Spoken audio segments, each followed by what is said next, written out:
Hello বন্ধুরা, আমি reiki grandmaster tarot card reader astrologer Reshmi. আজকে চলে এসেছি একটা নতুন সিম্বল নিয়ে।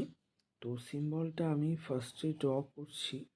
তোমরা সিম্বল ড্রয়ের প্রসেসটা দেখো, দেখার পরে তোমরা বুঝতে পারবে যে কী পারপাসে। ডেফিনেটলি এটা মানি পারপাসে আমি ড্র করছি।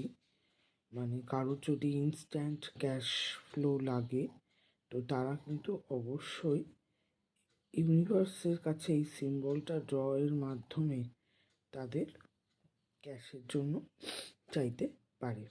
তো তোমরা ফার্স্টে দেখলে এটা কিভাবে আমি ড্র করেছি, এবং এটার মাধ্যমে তোমরা কিন্তু ইউনিভার্সের কাছে ইনস্ট্যান্ট ক্যাশ ফ্লো চাইতে পারো। এটা লেফট বডি পার্টে এঁকে রাখতে পারো, বা এটা এঁকে তোমাদের ক্যাশ বক্সে বা পার্সের মধ্যেও রেখে দিতে পারো, বা পিলোর মধ্যে এটা এঁকে তার নিচে তোমাদের যে অ্যাবান্ডান্স এবং প্রসপারিটিতে রয়েছো এবং ক্যাশ ফ্লো হয়ে গেছে এবং কন্টিনিউয়াস ক্যাশ ফ্লো হচ্ছে, সেটা লিখেও রেখে দিতে পারো। এবং তোমাদের উইশ ফুলফিল হয়ে গেলে কাগজটাকে তোমরা পুড়িয়ে ছাইটা ইউনিভার্সে ব্লো করে দিতে পারো বা জলেও ভাসিয়ে দিতে পারো।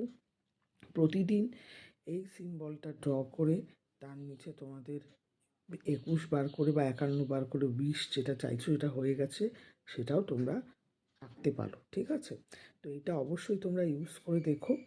আমি ভিডিওটা হয়তো বাড়ালাম না, এবং পুরোটা ড্র করার পরে লাস্টে যেটা উইশ আছে সেটা বলবে যে what I want from universe, I have got it, manifested manifested manifested. ঠিক আছে, তো আশা করি এটা তোমাদের সবাইকে ক্যাশ ফ্লোতে হেল্প করবে।